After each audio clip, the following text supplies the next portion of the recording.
अब चार गुरुदेव के द्वारा दिए गए निष्ठाओं के विशेष भाव अपने वृंदावन रस के धाम निष्ठा, नाम निष्ठा, गुरु निष्ठा, इष्ट निष्ठा, ये चारों में एक केवल पकड़ लो, कोई पकड़ लो।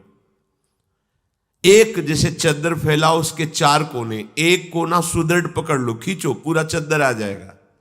पूरे के पूरे भाव आपके हृदय में जागृत हो जाए। एक निष्ठा कोई पकड़ लो। अब सबसे सहज और सरल निष्ठा धाम निष्ठा लगती है, पर है नहीं, बहुत सरल लगती है। धाम वास करना क्या है?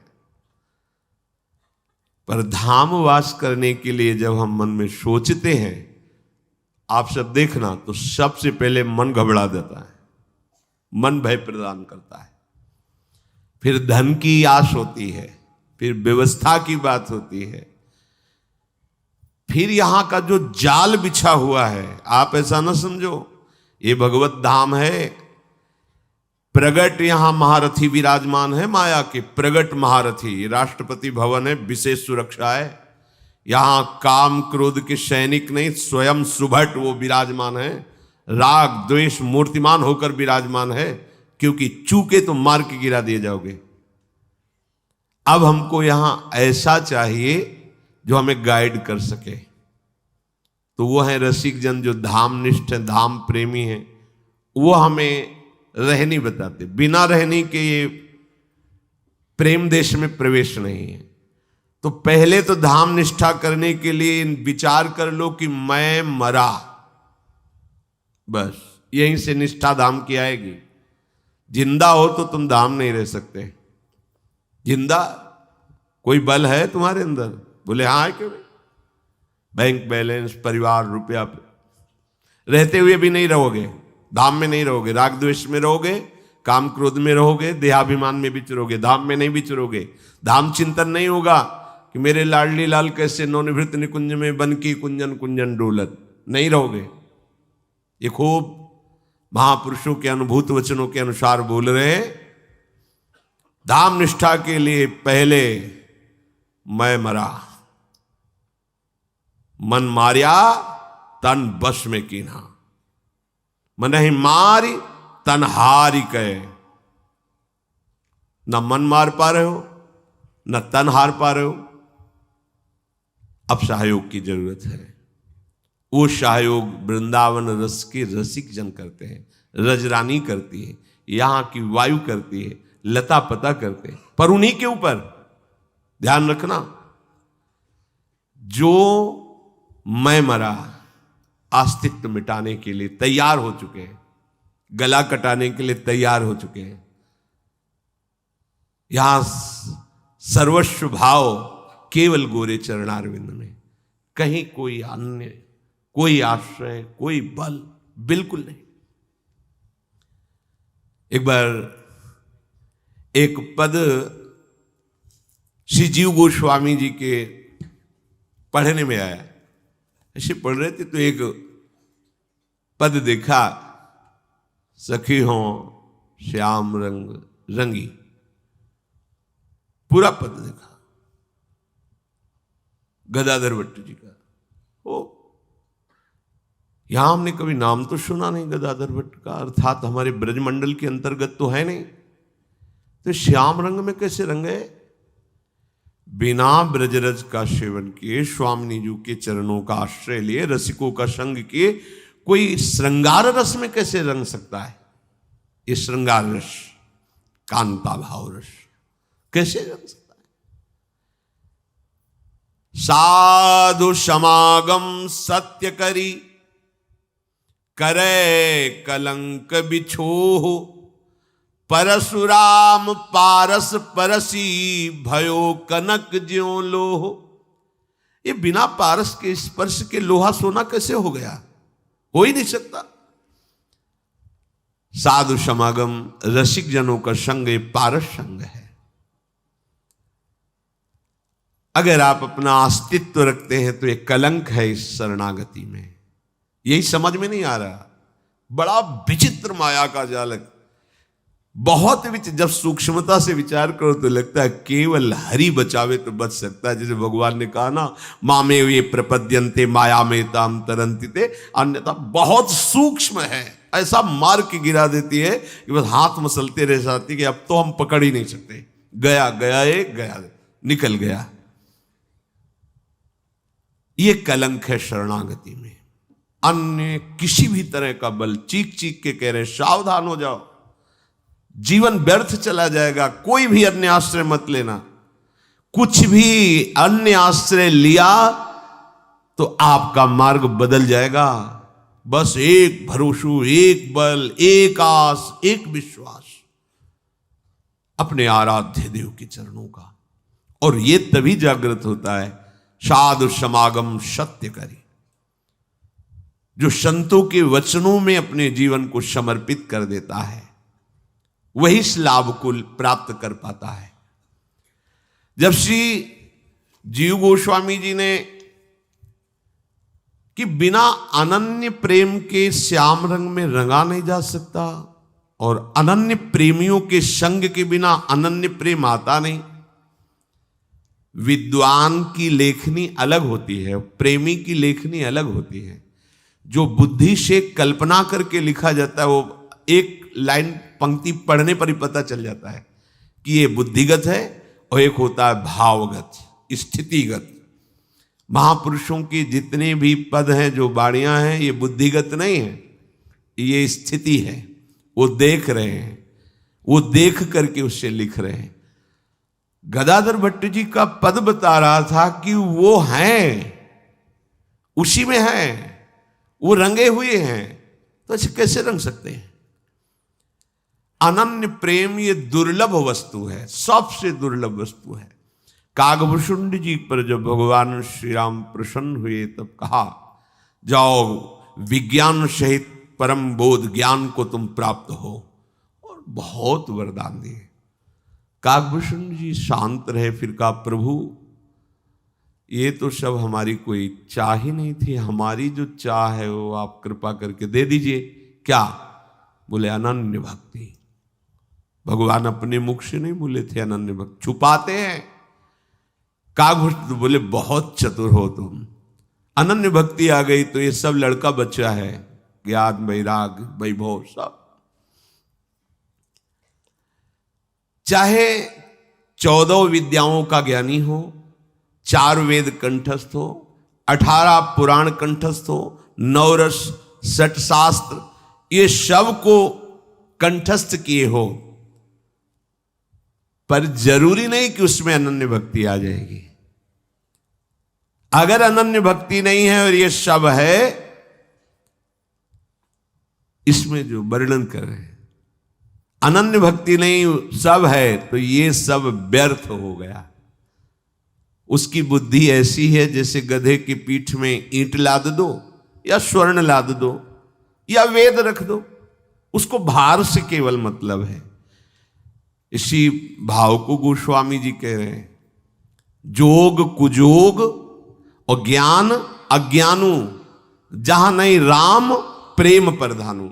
यदि प्रेम लक्षणा भक्ति का जागृत नहीं हुआ तो वो योग कुजोग है, वो ज्ञान अज्ञान है। जिसके हृदय में अनन्य भजन नहीं आया, अनन्य भक्ति नहीं आई, उसका जीवन चाहे जितना बड़ा, भी बताया सब वेद पुराण सब कंठस्थ हो तो कह सकते हैं बहुत ज्ञानी है। एक बार पूज्यपाद सिउड़िया बाबा जी महाराज गंगा किनारे भ्रमण कर रहे थे, तो कानपुर के आगे एक जगह भागवत हो रही थी, वो योग वासिष्ठ पर प्रवचन कर रहे थे। बाबा भी बैठ गए, उन्मत्त वेश में रहते थे। हर समय भगवदाकार वृत्ति, ब्रह्माकार वृत्ति, बैठे। इतना सुंदर अध्यात्म का वर्णन योग वासिष्ठ के द्वारा बाबा की मिलने की इच्छा हुई। जब वो प्रवचन से हटे तो मिले और कहा कि सत्य बताना, जो तुम बोल रहे थे क्या तुम्हारा अनुभव है इसमें? तो उनका नहीं महाराज, मैं तो केवल शास्त्र का ज्ञान वर्णन करता हूं, मुझे इसका स्वाद नहीं मिला है। हाँ ठीक है, पर पूर्णता तो तभी होगी ना जब आप इसका अनुभव करोगे। बोले हम गृहस्थ हैं, प्रवचन करते हैं, अपने संयम नियम से रहते हैं, जीवन यापन हो रहा है, पर ऐसा अभी तक लक्ष्य ही नहीं बना कि मुझे तत्व बोध करना है। तो पूज्य बाबा ने कहा कि जरूरी नहीं है कि वो शास्त्र का ज्ञान रखने वाला है तो ब्रह्मबोध हो ही गया है। जरूरी नहीं कि 18 पुराणों का वक्ता है तो उसे अनन्य भक्ति प्राप्त है, नहीं। हो सकता है कि वो शब्द ना बोल पा रहा हो पर अनन्य भक्ति से छका हो सकता है वो बोध की बात ना बता पा रहा हो लेकिन तत्व बोध को प्राप्त हो। खास बात है प्रभु के चरणारविंद की अनन्य भक्ति का हृदय में आना। जब ये श्री जीव गोस्वामी जी ने इस पर विचार किया, सखी हो श्याम रंग रंगी, आहा देखी बिकाए गई वह मूर्ति, सूरत माही पगी सखी हो श्याम रंग रंगी। संग हु तो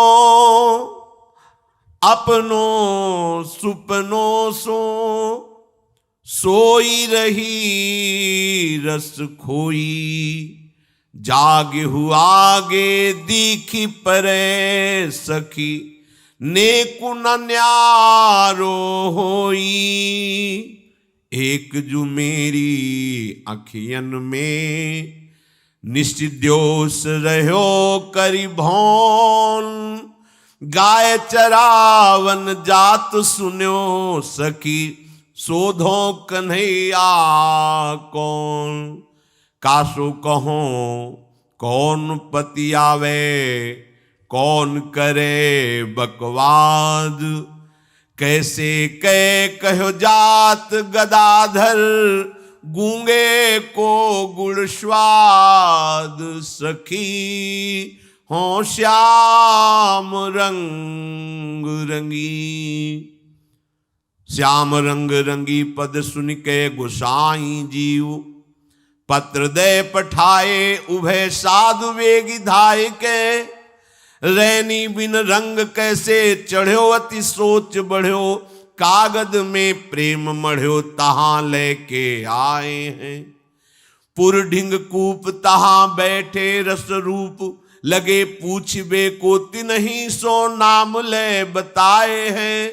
रहो कौन ठोर सिर मोर वृंदावन धाम, नाम सुनि मूर्छा हुए गिरे प्राण पाए हैं। जीव गोस्वामी ने पूरे पद पर विचार किया कि ये कोई तुकबंदी नहीं है। जीव भाव नष्ट नहीं हुआ, देह भाव है। बुद्धिगत जो पद रचना होती है वो रसिकों की सभा में आदरणीय नहीं होती। जो स्वरूप बोध संपन्न समाधि में देख रहे हैं वो पद, ये जो स्वामी जी महाराज, हितजू महाराज, हरिराम व्यास जी, शिवभट्ट देवाचार्य जी, हरिव्यास देवाचार्य, ये जो महामहिम ये देख रहे हैं, जो देख रहे हैं वही लिख रहे हैं, कल्पना नहीं है। या पद पढ़ करके उनकी कुछ शब्द चुरा कर उनको लिख लेना है कोई, जो देख रहे हैं ये स्थिति है। तब तक कलम नहीं चलानी चाहिए जब तक आप चलाने योग्य हो। जब कलम चलाने योग्य न रहना तब ये लेखनी उठती है। समझ में आई पहली? जब तक आप में लिखने की योग्यता है तब तक लेखनी मत उठाना। जब लिखने लायक नहीं रह जाओगे तब जो लेखनी उठेगी वो असली लेखनी होती है, क्योंकि वो स्वयं बैठ के लिखाता है। उसकी सामर्थ्य कहाँ है? 20-20 घंटा भाई जी केवल शौच का पात्र मार्जन कर रहे हैं, 20 घंटे उसी में कलम खोल के रखी, होश खत्म। क्या लिख गया बाद में खुद पढ़ रहे हैं, क्या लिख गया, श्याम सुंदर ने क्या लिखा दिया। जब तक मैं लिखता हूं तब तक वो लेखनी नहीं है, और जब वो लिखता है तो मैं होता नहीं है। इस पद की आंतरिक वृत्ति को देखकर कि जब सो रही हूं तो स्वप्न में वो समाया है, और जब जग रही तो सामने तो वो कौन श्याम सुंदर है जो गाय चराने जाते हैं? वो तो मेरे आंखों के सामने जागृत स्वप्न सुषुप्ति स्फुरत में, जागृत है या स्वप्न है या सुषुप्ति है, वो हर समय मुझे कभी छोड़ता नहीं। तो गाय चराने कब गया? बोले किससे कहूं, कोई विश्वास नहीं मानेगा। कासो कहो कौन पति आवे। अब अगर बात करेंगे तो एक वार्ता मात्र लगेगी, क्योंकि कोई कैसे जान सकता है। गदाधर जी कहते हैं हृदय की बात, ये तो गूंगे का गुड़ स्वाद जैसा, मूका स्वादनवत। ब्रजेश्वरी श्री लाडली जी की चरण रज के बिना और उनके रसिकों के बिना कोई श्याम रंग में रंग जाए, असंभव। कहां की है पद रचयिता, पता चला अमुक नगर के। ठीक है, पत्र लिखा जीव गोस्वामी ने कि मैं इनसे मिलना चाहता हूं, कैसे श्याम रंग में रंग गए। है तो स्थिति गाढ़, पर बिना वृंदावन के, बिना वृंदावन की रज के, बिना वृंदावन रज के प्रेमियों के ऐसा कैसे हो सकता है। अनाराध्य राधा पदाम्भोज रेणु मनाश्रित वृंदा टवीम तद पदांकाम असंभाष्य तदभाव गंभीर चित्तान कुतः श्याम सिंधो रसस्यावगाहा। श्री स्वामिनी लाडली जी के चरण कमल की रज का सेवन किए बिना, उनकी आराधना किए बिना, रजोपसेवी रसिकों के बिना और जो चरण चिन्हों से युक्त भूमि इस वृंदावन धाम का आश्रय वास लिए बिना कोई श्याम रंग में कैसे रंग सकता है। अर्थात नहीं हो सकता है। आश्चर्य है ये बोल रहे मैं श्याम रंग में रंगी हूं, पर पद बता रहा है कि श्याम रंग में रंगी है, क्योंकि वाणी कैसे रंग चढ़ा हुआ है, कितना चढ़ा हुआ है, ये वाणी बता देती है अनुभवी जनों को, जो उसी रंग में रंगे हैं। प्रपंच में रंगे हुए जनों को प्रपंच की वाणी समझ में आएगी, और भगवत रंग में रंगे हुए जनों को भगवत वाणी।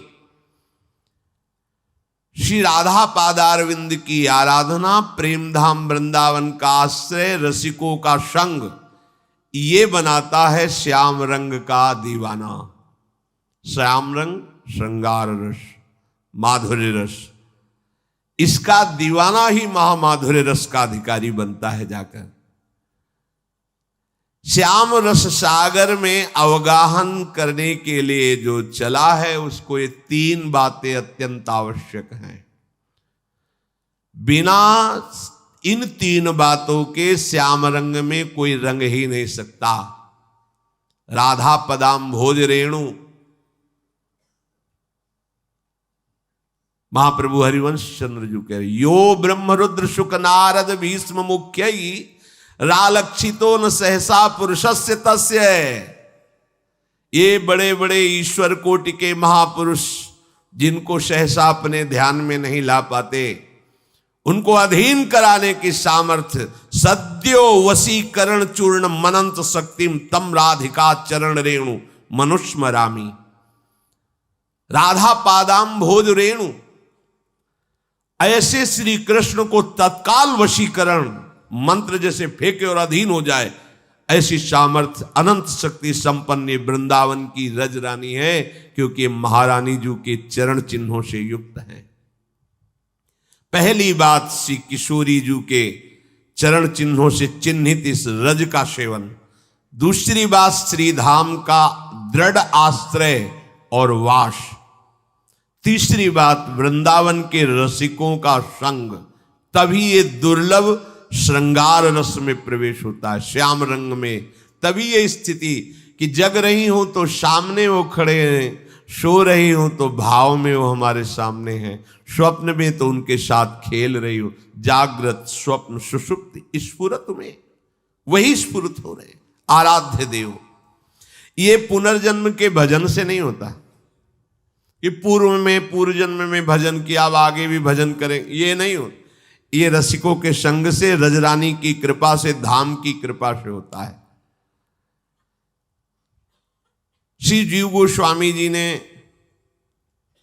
प्रिया प्रीतम का प्रेम रंग तभी तो चढ़ता है जब रंगने वाला हो।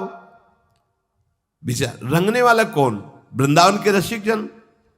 और यहां कभी नाम नहीं सुना गदाधर भट्ट जी, किसी रसिक महापुरुष की शरण में या किसी, ये कैसे रंग है? रंग यहां है, रंग का भाजन यहां है और रंगने वाले यहां है, ऐसे कैसे? मन में इतना भाव जगा,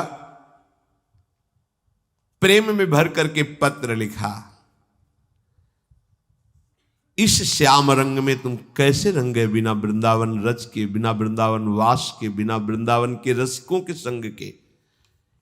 हमें इसका बड़ा आश्चर्यमय भाव आ रहा है कि आप रंगे हो ये तो पक्का है, पर कैसे रंगे? ये सभी धामों में सर्वश्रेष्ठ धाम वृंदावन है।